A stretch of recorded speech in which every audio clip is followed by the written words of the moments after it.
29वां सिंधु दर्शन महोत्सव लेह लद्दाख में सिंधु के किनारे पर आज से शुरू हुआ।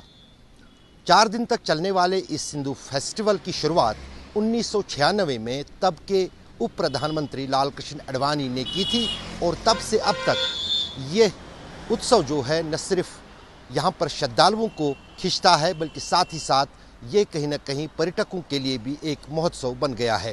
जी, जो भारतीय जनता पार्टी के एक सीनियर नेता है सर, सबसे पहले ये बताइए कि आज आप सिंधु दर्शन पे, सिंधु घाट पे है, तो कैसा लग रहा है सर?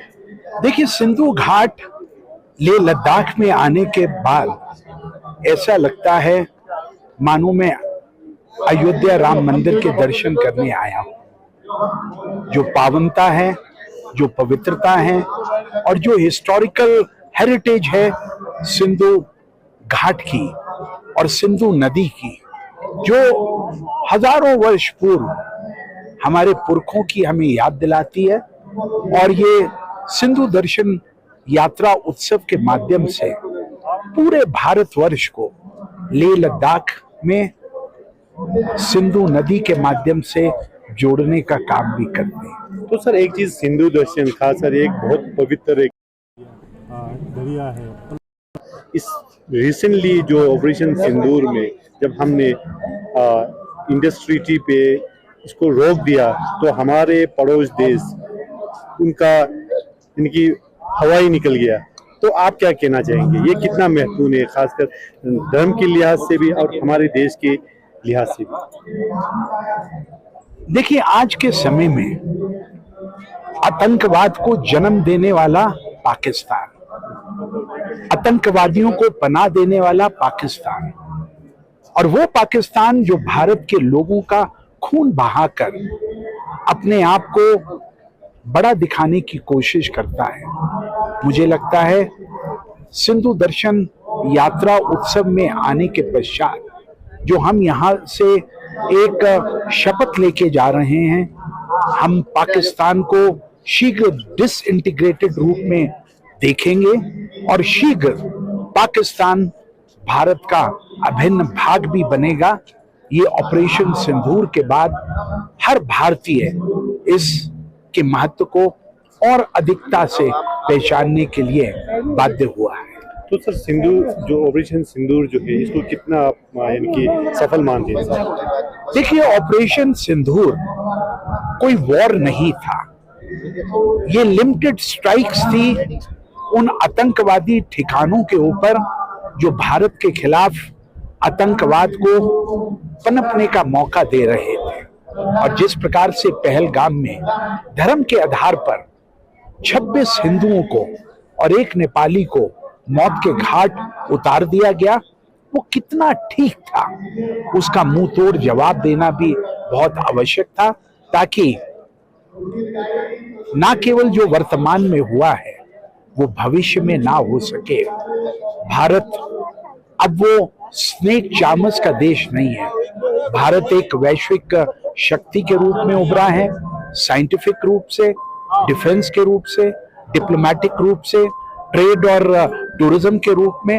और भारत प्रधानमंत्री नरेंद्र मोदी जी के नेतृत्व में दुनिया की चौथी सबसे बड़ी इकोनॉमिक पावर भी बनकर उभरा है। और ये मान्यता रहती है, जिसके पास माइट रहती है उसके पास रिस्पेक्ट रहती है। तो सर, एक चीज ये बताइए कि डबल इंजन की सरकार है, क्योंकि सेंटर में भी बीजेपी का, यहाँ पर भी बीजेपी का, सिंधु घाट पे जो अभी आप देख रहे डेवलपमेंट हो रहा, डेवलपमेंट ये क्या काफी है और होना चाहिए सर?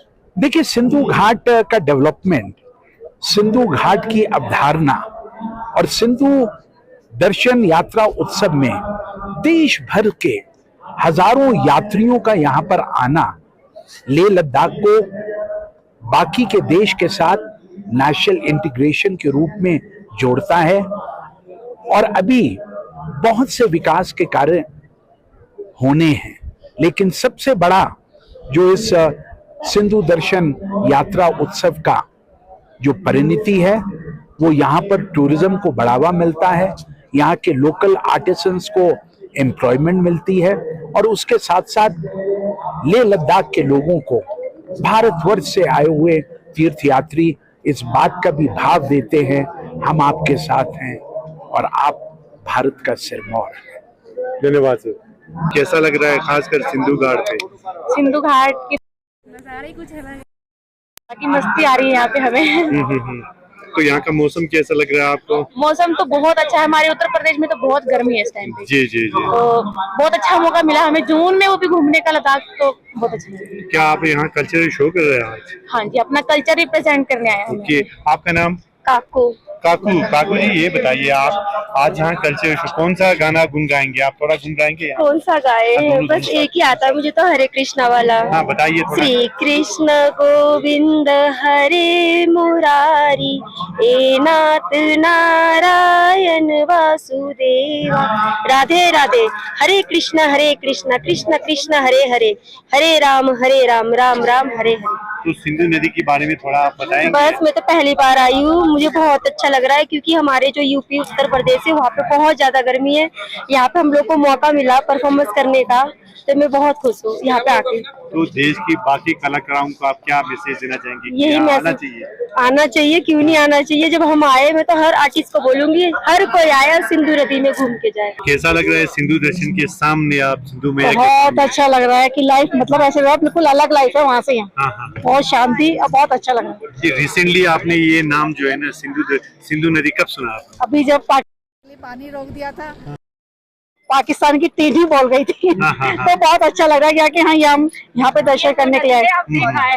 अब मैं ऐसा मौका पहली बार मिला नहीं। क्या मैसेज देना चाहेंगे देशवासियों को? सिंधु नदी में सब लोगों से कहूंगी आप जरूर आए देखने के लिए, बहुत अच्छा लगेगा। हमारे मोदी जी ने हमारे लिए क्या किया, बहुत अच्छा लगा, प्राउड फील करेंगे। तो यहाँ पर डेवलपमेंट जितना किया है वो क्या आप संतुष्ट है? इतना डेवलपमेंट किया नहीं होना चाहिए, होना चाहिए, कितना होना चाहिए वो बहुत होना चाहिए। यहाँ पे रहने की व्यवस्था, होटल वगैरह होना चाहिए, खाने की व्यवस्था, जिससे टूरिस्ट आए यहाँ रह सके, 1-2-4 दिन स्पेंड कर सके, तो होना चाहिए। कुछ मैसेज आप देशवासियों को? देशवासियों को ये मैसेज है कि आप आइए यहाँ देखिए, आपको बहुत अच्छा लगेगा, एंजॉय करिए, अपने कल्चर के बारे में जानिए, देखिए क्या है। हमारे साथ है सिंधु घाट पे विक्रम सिंह रंधावा जी, जो जम्मू गांधीनगर से एमएलए है और सिंधु संस्कृत पूरे इनके इंडिया का वाइस प्रेसिडेंट है। सर, सबसे पहले आपको सिंधु दर्शन पे मुबारक हो सर, सिंधु घाट पे मुबारक हो सर। तो ये बताना सर, सिंधु नदी जो है हमारे देश के लिए और हमारे दुश्मन देश के लिए ये कितना बड़ा एक मैसेज है सर? देखिए, सिंधु नदी का जो वर्णन है हमारे शास्त्रों में है। सिंधु नदी जो है वो हिंदुस्तानियों के कल्चर का हिस्सा है और ये इंडस वाटर ट्रीटी के तहत अब तक हम अपने पड़ोसी मुल्क को लिटरली पालते रहे हैं, तरस खाते रहे हैं कि क्यों किसी को पानी के लिए तरसाया जाए, लेकिन वो हमारा पड़ोसी मुल्क अपनी हरकतों से कभी बाज नहीं आया और आज हिंदुस्तानी नहीं पूरी दुनिया में वो जाना जाता है आतंकवाद की एक इंडस्ट्री के लिए। लेकिन कहीं ना कहीं इनफ इज इनफ बहुत टॉलरेट भारत की सरकारों ने किया है, लेकिन अब नरेंद्र मोदी जी की सरकार ने जो IWT के ऊपर रीथिंक करने का जो बेहतरीन प्रयास किया है, ये सराहनीय है। आप देख सकते हैं कि सिंधु नदी में बहता हुआ ये कलकल करता हुआ जल, जिसकी साइलेंट साउंड जो है वो अपने आप में रिवील करती है कि उसके दिल में, उसके हृदय में कितना प्यार हमारे हिंदुस्तानियों के लिए, हमारी ही रगों से निकलता हुआ ये जल है। तो ये क्यों उस मुल्क को जाए जिसको इसकी कदर नहीं है? तो मुझे लगता है कि सिंधु दर्शन यात्रा के माध्यम से भी हमने पूरे देश के अंदर सिंधु नदी के प्रति जो एक जागृति लाई है, सिंधु नदी के प्रति जो एक पहचान, सिंधु नदी लद्दाख में कहाँ बहती है, कहाँ से चल के कहाँ तक जाती है। आज आपने देखे कश्मीर से लेके कन्याकुमारी तक पूरे देश के यात्री यहाँ पर एक राष्ट्रवाद का गुलदस्ता लेके आए हुए हैं, एक आपसी प्यार, एक एक बूंद पानी जो है वो हाथ में लेकर और यहाँ से 5-5, 10-10 लीटर घर ले जाने के लिए कि ये अमृत है, ये जल ही नहीं है, ये अमृत है। तो सिंधु नदी का बहुत बड़ा वर्णन जो है हमारे शास्त्रों में है। लद्दाख से बाकरचू के साथ अशरफ आनी, आज तक।